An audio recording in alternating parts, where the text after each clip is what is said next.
Hello दोस्तों, नमस्कार। मैं त्रिवेण टुंडार का स्वागत करता हूं आपके अपने यूट्यूब परिवार में। देखिए, ये आज जैसे कि 22 इस फरवरी है, 22 फरवरी है और आज के दिन जो है पेपर का एनालिसिस करेंगे। हिंदी का जो पेपर हुआ है, यूपी बोर्ड में पूछा गया क्वेश्चन और मोस्ट इंपॉर्टेंट उसके बहुविकल्पी क्या है, कैसे है, उसके बारे में पूरा जानकारी दिया जाएगा इस वीडियो में अंत तक बने रहिए ताकि आप लोगों को लेटेस्ट जानकारी मिलती रहे। देखिए, हम लोग आज बात करेंगे तो जैसा कि ये सब्जेक्ट देख रहे हैं हिंदी है। हिंदी में जो है 3 घंटा 15 मिनट दिया जाता है और 70 नंबर का पूर्णांक होता है।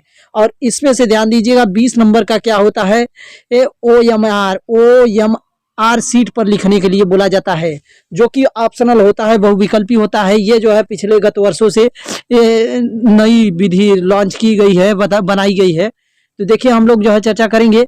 ये जो है एक लड़के का है, हमने उससे पेपर मांगा और देखा तो काफी जो है, तो देखिए क्या है कि पहला हमारा क्वेश्चन है।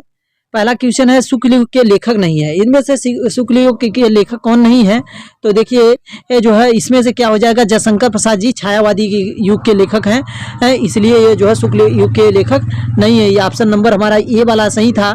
जितने लोग ए लगाए होंगे उनका सही होगा। अब देखिए दूसरा, इसी प्रकार से देखते हैं दूसरा क्या है। पूस की रात, पूस की रात कहानी के लेखक, पूस की रात की कहानी के लेखक ये जो है कहानीकार हमारे मुंशी प्रेमचंद जी कहानी को लिखे हैं, पूस की रात को।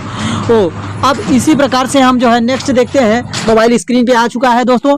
देखिए क्या है, सिंदूर की होली, सिंदूर की होली नाटक, सिंदूर की होली नाटक किसकी है, किसकी रचना है? तो दोस्तों सिंदूर की होली की नाटक की रचना जो है आपको वो बता दें, ये लक्ष्मी नारायण मिश्र जी की है। यानी कि ऑप्शन नंबर सी जो लगाएगा उसका सही हो जाएगा, जो लगाकर आया होगा उसका सही होगा, यानी ये जो है सी। अब इसी प्रकार से चौथा क्वेश्चन, रूस की 25 मास यात्रा, यात्रा वृत्तांत जानते हैं कि यात्रा वृत्तांत ज्यादातर राहुल की तो वत्सन जी किए हैं, तो इसलिए इसका आंसर यही हो जाएगा। यही सबसे ज्यादा यात्रा वृत्तांत करते हैं। यात्रा वृत्तांत मतलब यात्राओं को घूमकर उसके बाद लिखते थे, ये जो है राहुल की कृत सत्यायन जी ने। अब फिर ध्यान दीजिए, माटी हो गया सोना संस्करण किसका है? माटी हो गया सोना संस्करण किसका है? कन्हैयालाल प्रभाकर जी का है। ये ध्यान दीजिएगा, ये जो कन्हैयालाल प्रभाकर लगाए होंगे और इसका जो है ये बी डी और इसका जो है सी लगाए होंगे, उसका करेक्ट होगा। अब देखिए हम अगला चलते हैं। इसी प्रकार से अगला क्वेश्चन देखिए, अगला क्वेश्चन क्या है, रीति काल के अलंकृत विद्वान कहा जाते हैं। रीति काल का अलंकृत, रीति काल के अलंकृत विद्वान जो है मिश्र बंधुओं ने की थी। मिश्र बंधुओं ने अलंकृत किया जाता है, उनको अलंकृत यानी कि सुशोभित किया जाता है। अलंकृत मतलब सुशोभित करना। अब बात करते हैं कि देव नाम कवि, देव नाम के एक कवि हैं, कवि की रचना नहीं है, जो कि रीति काल के थे। रीति काल के एक कवि थे जिनकी रचना नहीं है। ये भी है, ये भी है, ये भी है, लेकिन ये नहीं है। कवि प्रिया, कवि प्रिया ये जो है करेक्ट आंसर हो जाएगा। जो कवि प्रिया लगाया होगा नहीं है, चूंकि पूछा है, जो कवि प्रिया लगाया होगा उसका सही होगा। अब इसी प्रकार से देखिए दोस्तों, क्या निम्नलिखित में से कौन से देव कवि की रचना नहीं है, कृति नहीं है? कृति, देव कवि की कृति नहीं है तो कवि प्रिया है। देखिए दोस्तों, कवि प्रिया जो लगाया होगा उसका सही होगा। अब देखिए इसी प्रकार से नेक्स्ट क्वेश्चन देखते हैं। भारतेंदु युग की विशेषता नहीं है, तो ये ध्यान दीजिएगा, भारतेंदु युग में ये जो है उतना अंग्रेजी शासन नहीं था, अंग्रेजों उतना नहीं थी, तो ये जो है इसका विद्रोह नहीं किया जाता था। यानी कि ये जो है अंग्रेजों का विद्रोह नहीं किया जाता था। ये ऑप्शन सही होगा और इसमें कवि प्रिया सही होगा। और इसी प्रकार से हमारा इसमें देखेंगे तो 1943 ईस्वी में प्रकाशित 7 सप्तक की बात करें तो ये भी ध्यान दीजिएगा, ये जो है अज्ञा जी, हमारी सच्चिदानंद हीरानंद वासय अज्ञा जी जो है इसके लेखक हैं, इसको संस्कृत को संपादित किया था। अब इसी प्रकार से 10वां क्वेश्चन हमारा क्या आ जाता है, राम की शक्ति पूजा की रचना। ये ध्यान दिए, राम का अयोध्या मंदिर बना है, अभी उसी से रिलेटेड बहुत अच्छा क्वेश्चन पूछ लिया गया कि राम की शक्ति पूजा की रचना, राम की शक्ति पूजा की रचना ध्यान दीजिएगा, राम की शक्ति पूजा की रचना जो है सूर्यकांत त्रिपाठी निराला जी किए हैं। सूर्यकांत त्रिपाठी जी निराला जी की इसका किए हैं।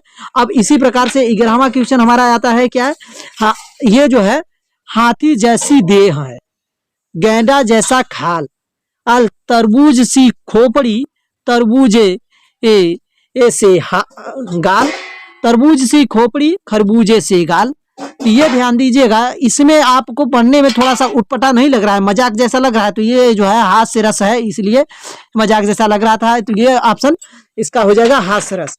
इसी प्रकार से हम नामा क्वेश्चन, उस काल में क्रोध के तन कांपने उनका लगा, उस काल में क्रोध के तन कांपने उनका लगा, मानो हवा के वेग से सोता हुआ सागर जगा। मानो ऐसा लग रहा है जैसे सोता हुआ सागर जग रहा है।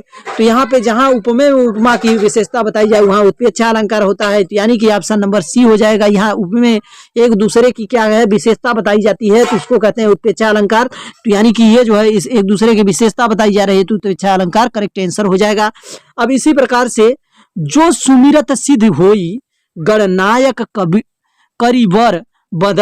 करिबर बदन करऊ अनुग्रह सोई बुद्धि राशि शुभ गुण सदन। तो ये ध्यान दीजिएगा, ये जो है कि इसमें ध्यान दीजिएगा। अब हम मात्राओं को पर ध्यान देंगे, तो इसमें जो है मात्राओं को जब लघु गुरु करेंगे आप, तो और यह सोरठा में आएगा। तो सोरठा क्या है कि सोरठा समात्रिक छंद, अर्ध समात्रिक छंद होता है। यह जो है चौपाई का उल्टा, ये जो है चौपाई का उल्टा होता है।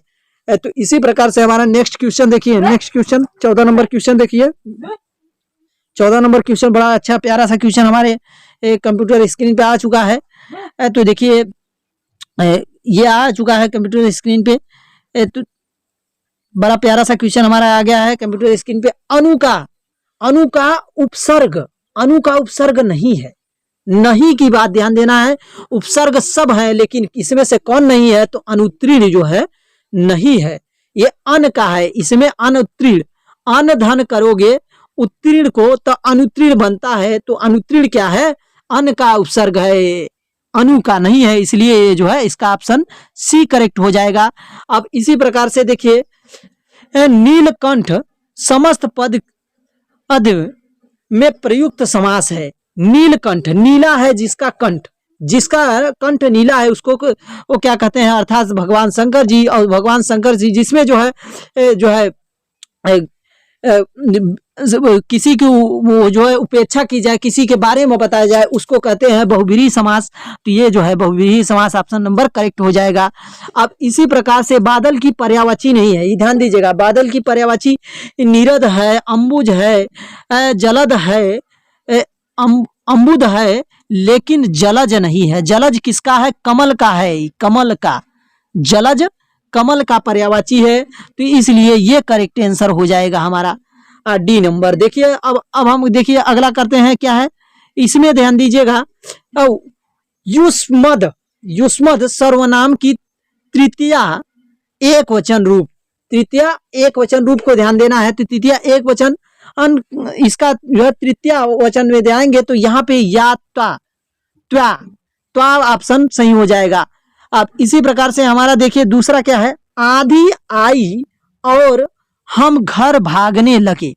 आंधी आई और हम घर भागने लगे, तो आंधी आई है फिर हम घर भागने लगे, इसमें दो शब्दों को एक साथ मिलाया जा रहा है, तो ये जो है क्या हो जाएगा, मिश्रित वाक्य हो जाएगा। दोस्तों दो उपवाक्यों को मिलाकर एक वाक्य बनाया जाए, उसको बोला जाता है मिश्रित वाक्य। अब ध्यान दीजिएगा अगला क्वेश्चन हमारा आ गया, क्या है 20वां क्वेश्चन है ना, आ गया क्या 20वां क्वेश्चन है, बुद्ध ने विश्व को शांति का संदेश दिया। यह किसका वाच्य है, यह ध्यान दीजिएगा कि जो है कर्तव्यवाच्य है। तो कर्तव्य उनका क्या है, अब वो जो है साधु संत है, इसलिए उनका कर्तव्य है कि जो है सबको शांति का संदेश दिया जाए, शांति रखने के लिए बोला जाए। तो उम्मीद करता हूँ वीडियो अच्छा लग रहा है तो लाइक शेयर सब्सक्राइब कीजिए। और जो है ऐसे ही लेटेस्ट हम देखिए, अब केवल हम जो है इसमें ऑब्जेक्टिव का एनालिसिस कर रहे हैं और कोई नहीं, केवल ऑब्जेक्टिव क्वेश्चन का एनालिसिस होगा। तो लास्ट क्वेश्चन हमारा जो है क्या है, वह अचानक चला गया। इसमें अचानक शब्द, अचानक, अच्छा, बुरा, सुंदर, ये सब क्या है, क्रिया की विशेषता बताई जा रही है। कैसे चला गया, अचानक चला गया, यानी कि क्रिया विशेषण है। उम्मीद करता हूँ वीडियो अच्छा लगा तो लाइक कीजिएगा और शेयर कीजिएगा, सब्सक्राइब कीजिएगा। मिलते हैं अगली वीडियो में। Thanks for watching.